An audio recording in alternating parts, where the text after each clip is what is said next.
me dijo, pero vámonos. Súper. Va, comenzamos. Hola, muchas gracias. Bienvenidos todos, profesores, estudiantes, investigadores, a nuestra semana o mini semana de evaluación. Comenzamos hoy jueves 5 de junio en la mañana con el primer panel y ahora nos acompañan la maestra Esther y el maestro Miguel. Nos van a presentar un tema, pero antes de esto quisiera comenzar agradeciendo al maestro Daniel Ortega, que es el coordinador del Centro de Estudios en Administración Pública, conocido como CEAP, y al doctor Jasón Camacho, secretario técnico de investigación del CEAP. Ellos son los que nos han facilitado todo el proceso para celebrar nuestra semana de evaluación desde nuestra facultad. Y bueno, pues quisiera comentarles que aunque ahorita esta transmisión está grabada y no va a estar en vivo, pero ustedes van a tener acceso a la presentación tanto en Facebook y en YouTube del CEAP. Entonces, bueno, les doy la más cordial bienvenida para nuestra presentación que se llama Diseñar sin brújula, evaluar sin mapa, evaluación de políticas en entornos de retrocesos y tensiones democráticas. Nos acompaña la maestra Esther Pérez, candidata a doctora en políticas públicas por el Centro de Investigación y Docencia Económica del CIDE, bueno, conocido como el CIDE por sus siglas, maestra en Ciencias en Economía Agrícola y de los Recursos Naturales por la Universidad Autónoma de Chapingo, especialista en políticas públicas para la igualdad en América Latina por la Facultad Latinoamericana de Ciencias Sociales y licenciada en Criminología por la Universidad Autónoma de Querétaro. Qué interesante. Actualmente estudia el funcionamiento de los mercados de carbono y sus líneas de investigación se enfocan en políticas contra el cambio climático y seguridad alimentaria, con amplia experiencia en estudios de las violencias y el desarrollo. También nos acompaña en un segundo momento el maestro Miguel González. Él es maestro en Administración y Políticas Públicas, también por el CIDE, y licenciado en Ciencia Política y Administración Pública en nuestra facultad. Es profesor del Centro de Estudios de Administración Pública, del CEAP, y cuenta con experiencia en diversos procesos de consultoría para entidades gubernamentales y privadas, y sus líneas de investigación se han centrado en política cultural y política de educación superior. Olvidé presentarme, Blanca López, también soy profesora de esta facultad. Les doy la bienvenida y nuestros ponentes, ellos darán inicio a la presentación. Yo solamente seré la moderadora. Si gustan, lo vamos a manejar así, la dinámica que sea alrededor de 20 minutos. No tenemos reloj, pero bueno, ahí más o menos les voy marcando con la mano cuando les falten como 5 minutos para que estén atentos y darle la oportunidad. Si acaso algunos colegas nos están siguiendo, o si ustedes también, sus colegas nos están siguiendo, que por favor, a ver si pueden pasar las preguntas, si hay alguno, y si no, yo también voy a hacer las respectivas para hacerlo más interesante y cuestionar a nuestros ponentes y bueno, comenzamos. Muchas gracias. Eh, Muchas Comenzamos. gracias, sí, muchas gracias, doctora Blanca. Y también, desde luego, agradecer al doctor Jason Camacho, que está por acá, y al maestro Daniel Ortega, desde la coordinación del centro, por auspiciar estos eventos. Voy a comenzar a compartir la pantalla. eh, y bueno, como bien decía ya la doctora Blanca, esta presentación tiene un título bastante provocativo, que es diseñar sin brújula, evaluar sin mapa, y junto con mi queridísima colega, la candidata casi doctora Esther Pérez, preparamos una serie de reflexiones sobre los retos que está enfrentando la evaluación de políticas en un proceso como proceso, y también los resultados de las evaluaciones, los retos que están enfrentando en contextos de retroceso democrático que se están dando a lo largo del mundo, en México y en todo el mundo, y que también han traído otra serie de afectaciones para el diseño de políticas públicas. Eh, Gracias, Miguel. Gracias, doctora Blanca, y muchas gracias a todo su equipo que hacen posible esta sesión y también agradecemos a sus estudiantes y a la comunidad que hoy nos escucha, pues básicamente las charlas que previamente tuvimos Miguel Ángel y yo tenían que ver con, bueno, primero ponernos de acuerdo, ¿no? Que entendíamos por esto que denominamos sin brújula y sin mapa, ¿no? Como un tanto esta analogía de cuando vamos a caminar al bosque y si tantito no tenemos cuidado, pues terminamos perdiéndonos, ¿no? Entonces pensábamos en que tanto sin brújula como sin mapa, pues tenía que ver con el proceso de formulación de políticas públicas. Por brújula entendíamos como esta cuestión donde no hay evidencia clara, cuando no tenemos un diagnóstico previo, pues no tenemos evidencia que sustente ninguna de las decisiones que posteriormente tomemos. Y al mismo tiempo, pues esto evidencia una falta de un análisis causal sobre la problemática que queremos resolver. Al mismo tiempo, pues la cuestión de, em, por así decimos, doblegarnos hacia cualquier tipo de valores morales o simbólicos, así como recaer en falsas promesas o por intuición, pues habla de que no tenemos datos, ¿no? Entonces, instrumentos que la teoría y la empiria nos han demostrado que funcionan a la hora de focalizar o de utilizar diversidad de instrumentos, pues se quedan fuera, ¿no? Y Ujú. por no tener mapa, entendíamos como esta cuestión de, como muy mezclada a la teoría del cambio, pues no tenemos cómo medir, no tenemos cómo echarnos para atrás y pareciera que tuviéramos múltiples fines o múltiples lugares a los que llegar, por lo tanto, pues no hay un mapa que oriente a la evaluación, ¿no? Entonces, pensábamos que la cuestión del mapa hacía sin mapa, pues hacía a la evaluación o en realidad luego lo seguimos discutiendo, ¿no? Yo soy una estudiosa de las políticas anticíclicas, pero bueno, al final, en estas etapas clásicas, em, pues nos quedamos sin la capacidad de generar rediseños, ajustes, cancelaciones, modificaciones. Y pues bueno, ante ello, pensábamos, ¿no? Como, bueno, entonces, como para qué quisiéramos a evaluar, ¿no? Bajo estas cuestiones de sin brújula ni mapa, y pues hoy venimos a platicarles un poco de ello.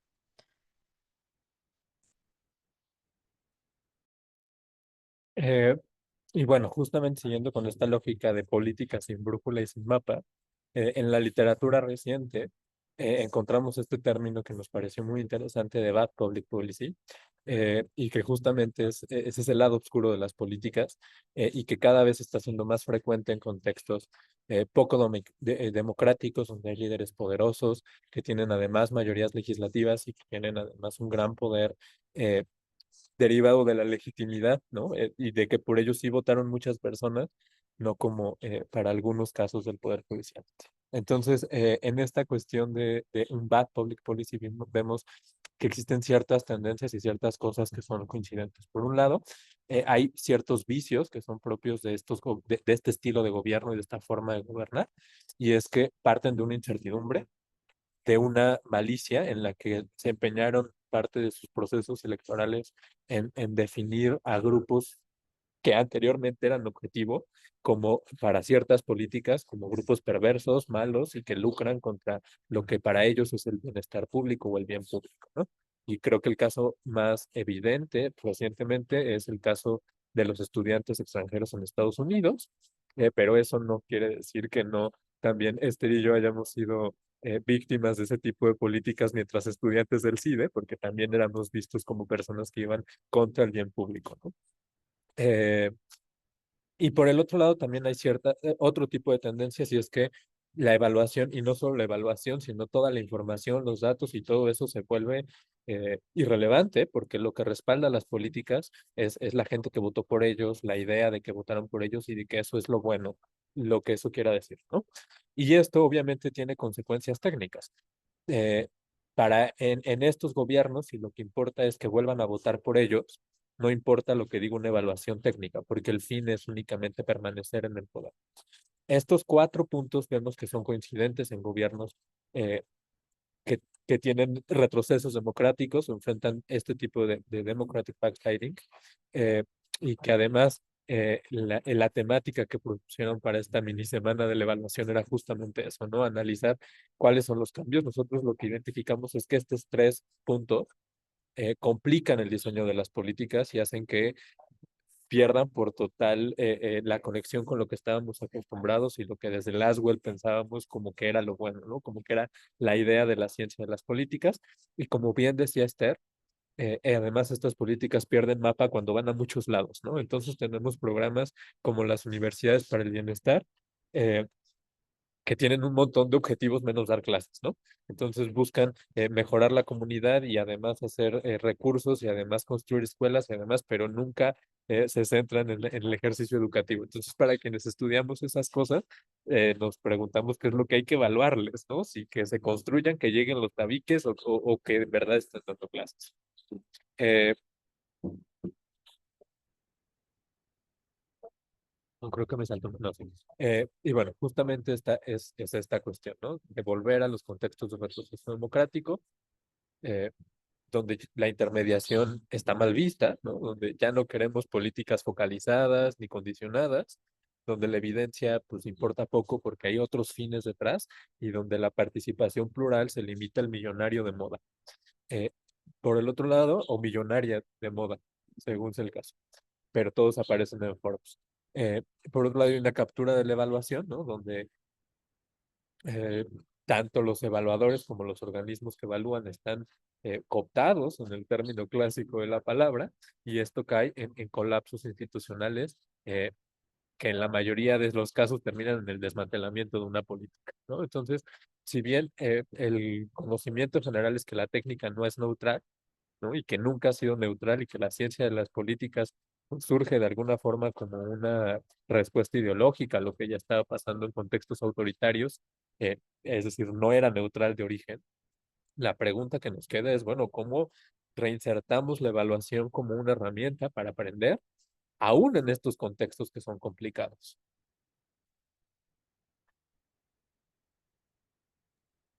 Gracias, Miguel. Pues como él ya excelentemente describió el contexto y a lo que nos referimos también cuando argumentamos estos contextos de retroceso, lo que estamos observando son 3 cambios clave, ¿no? Hemos visto este giro drástico, como bien se señala, tanto en el diseño como en la implementación, lo cual evidentemente repercute en la evaluación, que desde la literatura vemos, ¿no? Siguiendo a autores contemporáneos, como el último de abril del 25, Bermeo, Hagar, Kaufman, donde primero vemos un abandono total por la evidencia, ¿no? Además de ese abandono, pues eh, creo que abandono le queda corto, parece cierto desprecio, ¿no? Las políticas dejan de partir de datos, diagnósticos, evidencias causales y en su lugar se formulan con base a promesas o principios que tienen que ver con lealtades políticas o morales, ¿no? En este caso decimos que los datos están siendo sustituidos por la narrativa.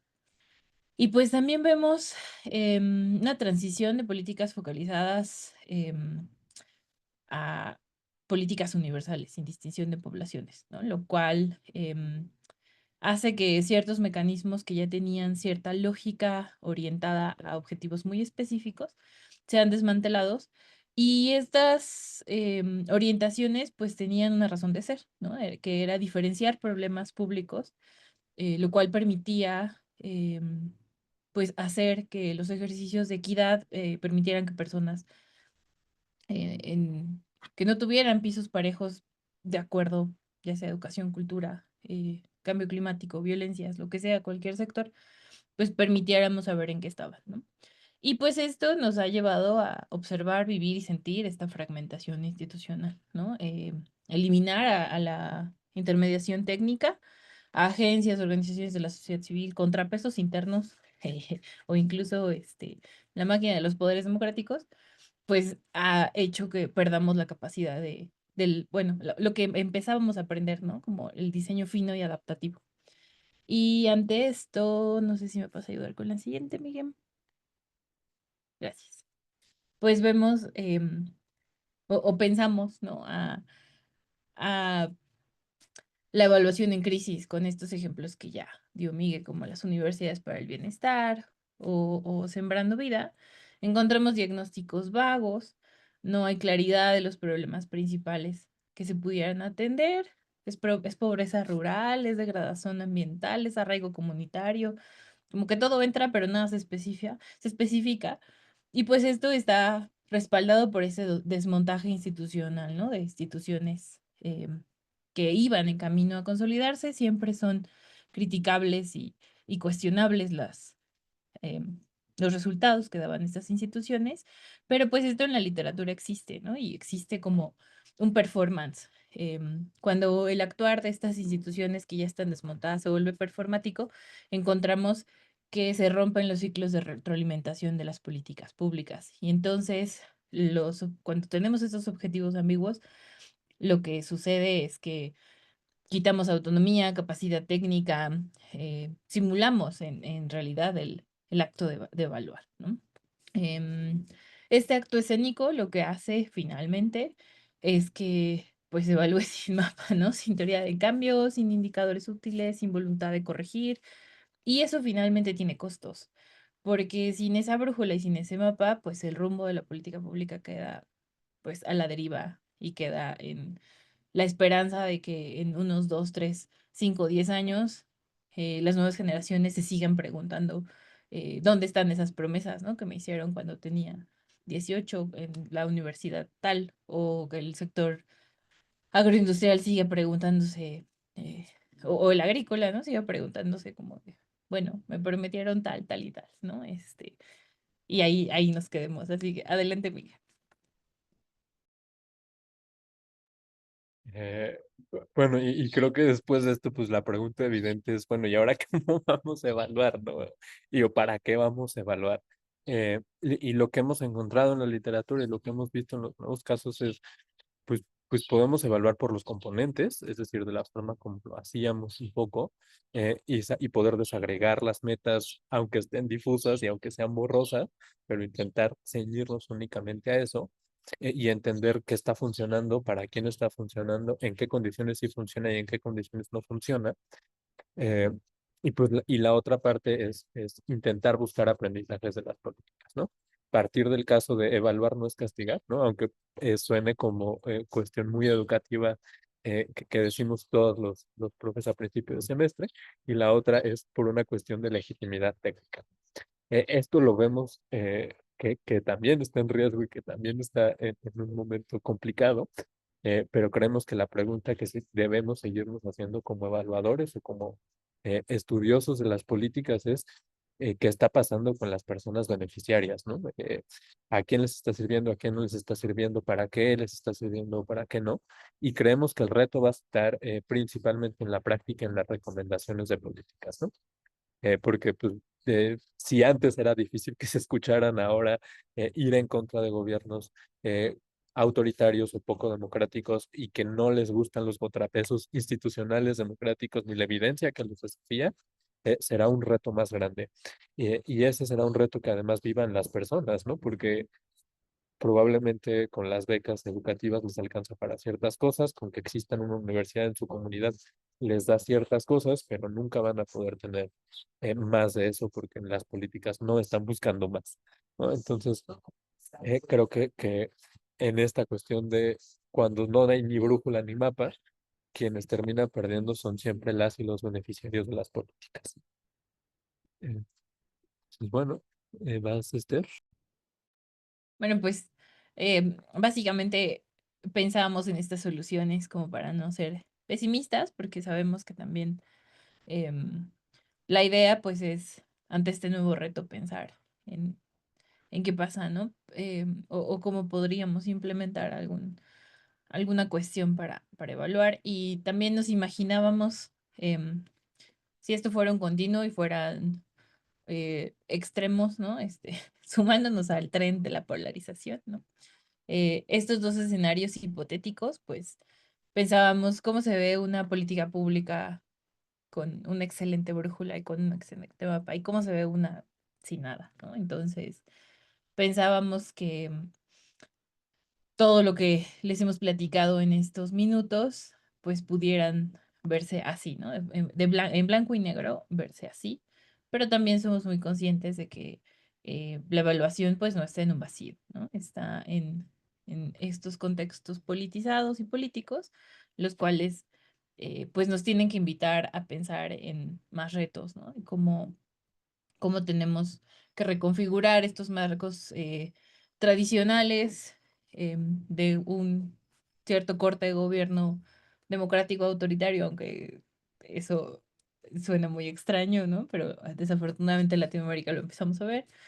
Y cómo también pensar en que la técnica nunca ha sido neutra, ¿no? Y que también tiene la capacidad de blindar ciertas cuestiones que pudieran ayudarnos a recuperar la evidencia, a tener objetivos, pero sobre todo cuando hablamos de evaluación, y creo que por eso nos gusta tanto a Miguel y a mí, es que es esta oportunidad de pues regresarse, de tener la capacidad de saberse individuos con racionalidad limitada y echar siempre pasos para atrás, cancelar, pensar en costos hundidos, pensar en cómo tenemos que estar en 6 meses, un año, 5, 10, y siempre redirigir, ¿no? Por eso también la analogía de la brújula y el mapa. Y pues nada, cerramos con una pregunta también provocadora para la audiencia. No sé si quieras decir algo más, Miguel. Pues no, hay muchas preguntas por hacernos. Digo, y no, no entre nosotros, sino como comunidad práctica. Exacto. Yo siempre he pensado que ustedes, ¿cómo ven el papel? O sea, finalmente nuestra brújula debería de ser el Plan Nacional de Desarrollo, ¿no? ¿Qué opinan de eso? O sea, siento que el plan sirve solamente para la parte inicial, pero en algún momento alguien, algo se está perdiendo que no evaluamos al final del sexenio para saber todo eso que nos comprometimos en ese plan, ¿no? Creo que ese sería como nuestra brújula para determinar qué es lo que está pasando y eso siento que es lo que pasa con cada administración, ¿no? De pronto los planes son súper ambiciosos y vienen retos y que no sé, incluso hasta sobrepasan sus administraciones y se van quinquenios o una década después y prometen, pero al final el plan de desarrollo, ¿quién lo evalúa en la parte final?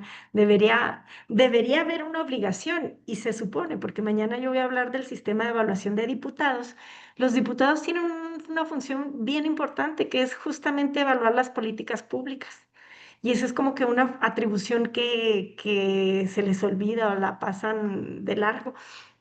Y creo que ellos deberían de tener una función mucho más relevante en evaluar al final de cada administración, porque son nuestros representantes, ¿no? Deberían de ser lo más objetivo posible para decir, vamos a evaluar para saber si estamos en qué parte de todo lo que se comprometió el Ejecutivo. Al final ellos son el contrapeso, ellos son nuestros representantes y son nuestro contrapeso. Pero a ver, ¿qué nos pudieran comentar de eso? ¿Qué opinan?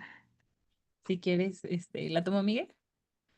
Pues justo ¿Vale? en las charlas que teníamos, pues pensábamos en que tendríamos que estar eh, pensando y repensando estas cuestiones de evaluación por componentes, justo pensando en estos mecanismos em, que dirigen desde los gobiernos locales hasta los gobiernos nacionales y subnacionales, ¿no? Que justo están diseñados por metas.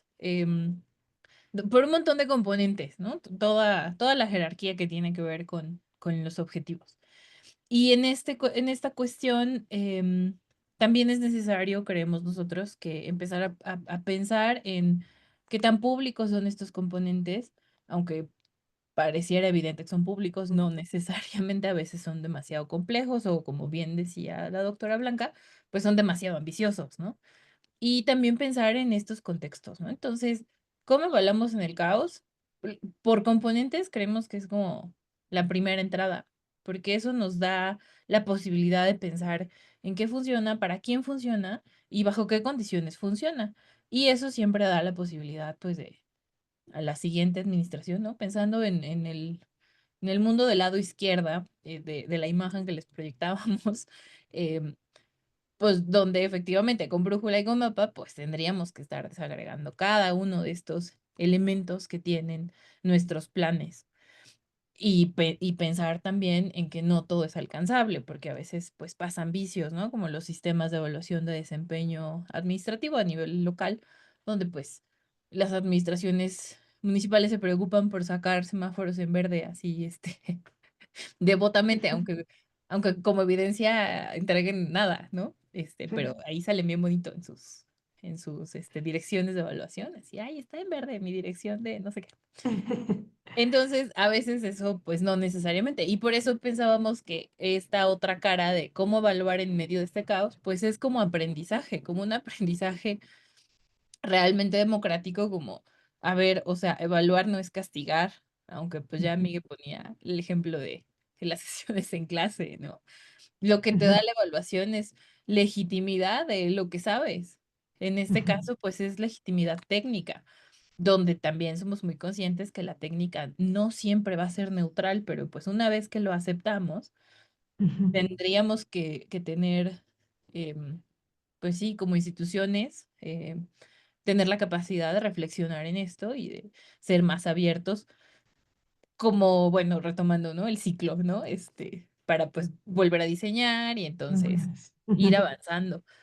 Pero pues bueno, esto también sigue siendo discutible, no sé si Miguel tenga algo que decir, o sea, no necesariamente la ciencia salir del paso en esta cuestión de desagregar componentes, pues sirve, ¿no? A veces decepciona y Sí. pues estamos en un mundo plural, o sea, yo creo que esto requiere mucho más reflexión y mucho más oídos abiertos, más allá de lugares, de posiciones morales, ¿no? Que hoy nos enfrentamos mucho a esa polarización, entonces es complicado cuando alguien se desgarra las vestiduras porque en el número uno del Plan Nacional de Desarrollo debe de ir, salvar a las vaquitas marinas. Y claro que sí, o sea, pero también hay 80 problemas Prioridades, que cuidar. públicas. Exacto. Ajá. Entonces, Sí, claro. es, es complicado a veces porque desde la ciencia pues lo hablamos, o pareciera que lo hablamos de forma muy neutral, pero siempre van a salir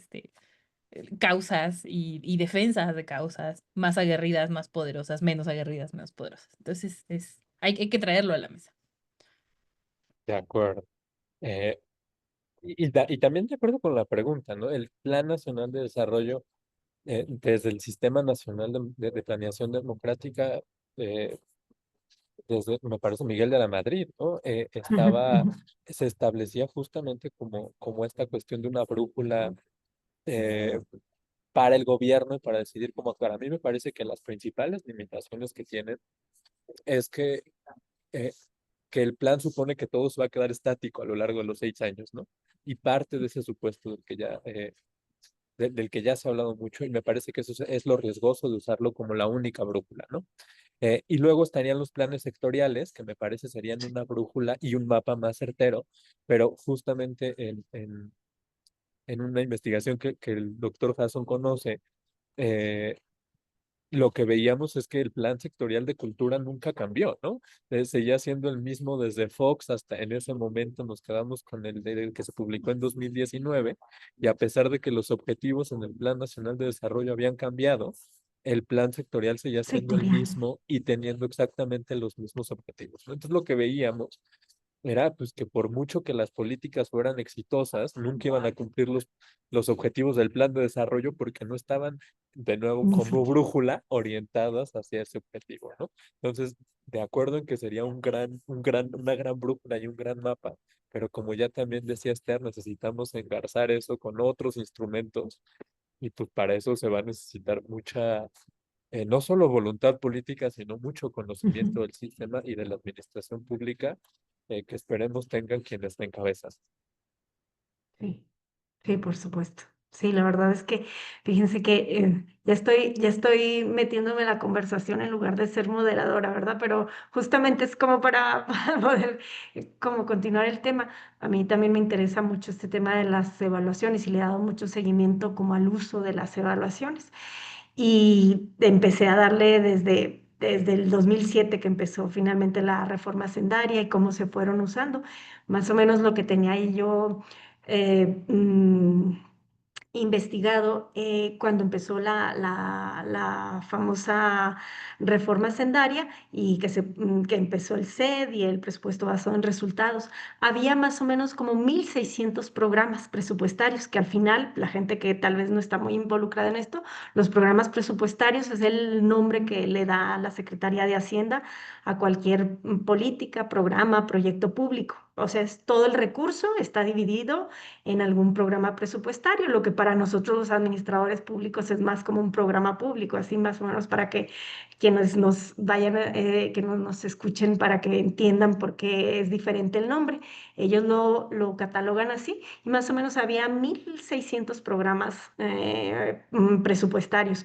A la fecha, ahorita con base en Transparencia Presupuestaria, que es uno de los portales de la Secretaría de Hacienda, hay 700 programas presupuestarios, es decir, se redujo un poco más de la mitad.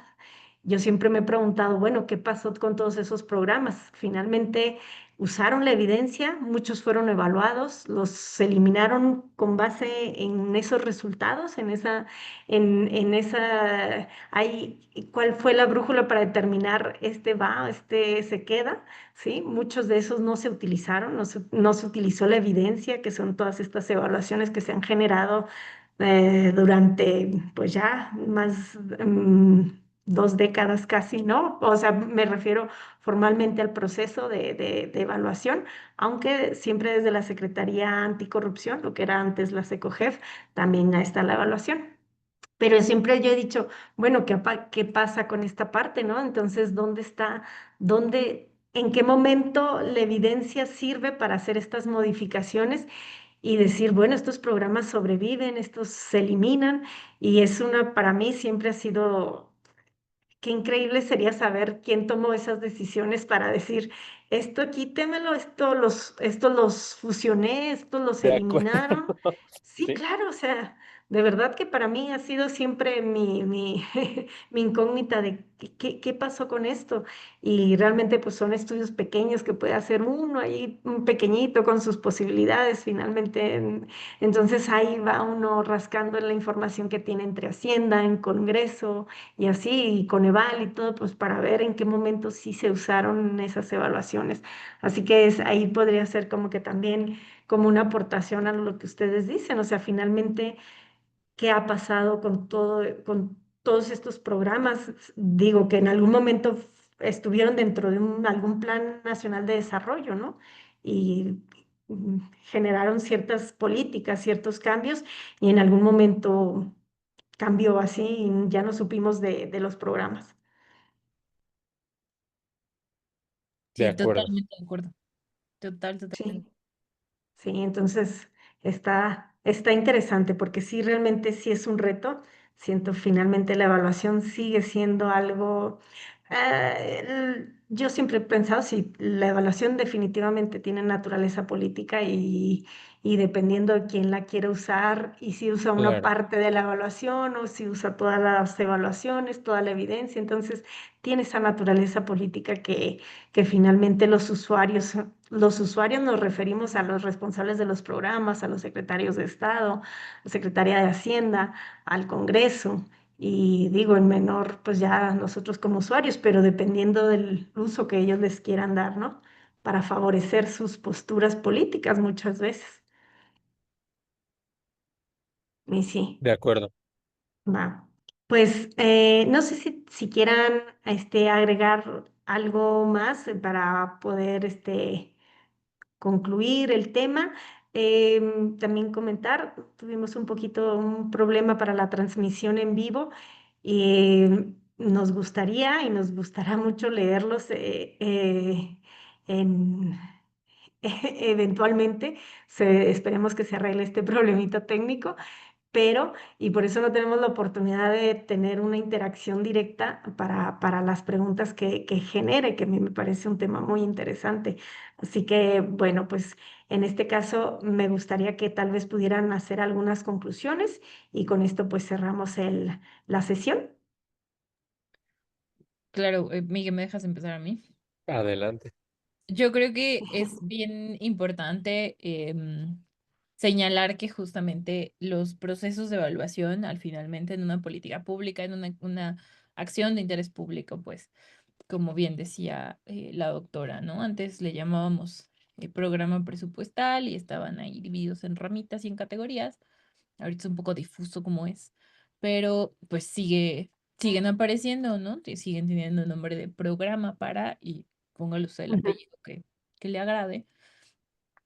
Sí, la evaluación siempre ha sido, ser ingenuo pensar que es una acción neutral, ¿no? ujú, Eso hay que dejarlo muy, muy en claro. Pero al ujú, mismo tiempo, la técnica necesita blindarse justo, o aunque no nos gustan los tibios a nosotros, pero sí pensamos que los equilibrios son importantes, ¿no? ujú. Sí, sí, Porque claro. en el equilibrio le das voz a lo que mal llamamos minorías, ¿no? Ujú, Le das voz a a los problemas que en serio están causando incomodidad y la ujú, chaviza dice cringe público, ¿no? ujú, Pero al mismo tiempo permite pues hacer evaluaciones de lo que Luis Villanueva dice todo el tiempo sobre entre lo que es posible resolver y lo que es irresoluble, ¿no? O a lo que nos podemos sumar para sentir que estamos haciendo algo para resolver lo irresoluble, o lo que la literatura dice que son wicked problems, o llámele usted la orientación que mejor le venga, ¿no? Em, Porque es importante hablar de esto, ¿no? No solamente quedarnos en el discurso clavado de, no, es que estamos de un lado de la balanza política y ustedes están del otro. No, espérense, o sea, todos estos problemas configuran una misma arena, una misma realidad. Entonces es necesario traerlos a la discusión y es necesario darles cabida en estos espacios. Por eso somos una nación plurinacional. Es importante señalarlo, ¿no? Porque a veces eh, la academia se pelea mucho por decir, o sea, sí, sí, sí trabajamos con lo político y con lo politizado, pero tenemos que hacer algo con eso. O sea, no, ujú, ujú, es difícil ujú. posicionarse, ¿no? En este Sí, sentido es difícil sí, sí posicionarse, estamos. pero es importante sí hablarlo desde aquí porque cuando vemos las cosas en blanco y negro, pues nos perdemos el montón de grises que hay en medio. Entonces creo que esa sería pues una conclusión, no sé tú qué piensas, Miguel, y sobre todo para hacer a la evaluación sobrevivir en este contexto, ¿no? Porque bien podría ser como de, bueno, ya se acabaron, adiós. De Sí, Ni ¿no? siquiera acuerdo. para Sí, legitimar. sí, sí. De No, acuerdo. ay, sí. Eh, Pues justo, creo que la conclusión a la que llego después de escucharlas es justamente que todavía tenemos muchas preguntas por hacernos, y no solo entre nosotros, no solo en las aulas, sino mucho más lejos. También para lograr darle un sentido social a la evaluación, ¿no? Y que las y los beneficiarios de las políticas entiendan por qué las tenemos que evaluar y cuáles son los resultados, y poder salirnos justamente de esta dinámica hipertécnica y poder comunicarlo mejor. Eso, y bueno, y además creo que este es un gran evento para eso, ¿no? Para convocar preguntas, para hacernos preguntas, eh, que quizá no las vamos a poder resolver, ¿no? Pero Sí, por lo sí. menos hacérnoslas y convocar a la inteligencia en las aulas, en la sociedad civil, en todos lados, para poder llegar a visiones mucho más amplias. Entonces, agradecer nuevamente el espacio, la ocasión, al Centro de Estudios por la ocasión y pues a seguirnos preguntando, cuestionando y buscando respuestas. A seguir haciendo fuerte esta comunidad de evaluadores. Tenemos que, Exacto. porque es lo que va a hacer que siga en donde quiera. Y vamos a tener también varios eventos sobre eso, pero de verdad es bien importante ya. Y a mí me interesa mucho que dentro de nuestra facultad haya crítica, haya debate sobre el tema que va a pasar, lo bueno y lo malo, porque de los dos lados han sido, bueno, en fin, pero tenemos que hacer una comunidad fuerte para que siga la evaluación. Es la etapa, pues, de verdad, como más invisible, yo la considero del ciclo como de política pública, es, o sea, como que aunque obviamente gracias al Coneval y de todas estas instituciones que hacen evaluación, se ha fortalecido, pero aún así todavía hay muchas cuestiones y ahora con estos cambios también vamos a hablar de eso en estos días. Y bueno, les agradezco mucho su tiempo, su participación, plantear los problemas de la evaluación en estos nuevos contextos, en estos cambios, en este periodo de transferencia de funciones, de desaparición de órganos, de duplicidades, etcétera, que vamos a ir platicando y que de verdad agradecemos que haya una crítica sobre lo que está pasando. Yo les agradezco mucho su tiempo y bueno, quisiera también para todos los que nos van a estar escuchando, esta transmisión va a estar en Facebook, en la página del CEAP, del Centro de Estudios en Administración Pública de nuestra Facultad de Ciencias Políticas y Sociales, y también en la página de YouTube. Entonces ahí se va a quedar y para que la gente ahí también nos ayuden a difundir, porque pues bueno, es parte de la discusión y del debate. Les agradezco mucho su tiempo y cerramos nuestra sesión. Les invitamos mañana, tenemos otra sesión con el maestro Miguel y los esperamos mañana, y el maestro Daniel López, ¿verdad? Daniel López, va. Sí, así es. Entonces los esperamos a las 10 de la mañana, el viernes 6 de junio. Por favor, acompáñenos y esperemos que ya estos problemitas se resuelvan. Va. Muchas Gracias. gracias. Hasta Gracias. luego. Hasta Hasta luego, Bye. luego. doctora, gracias.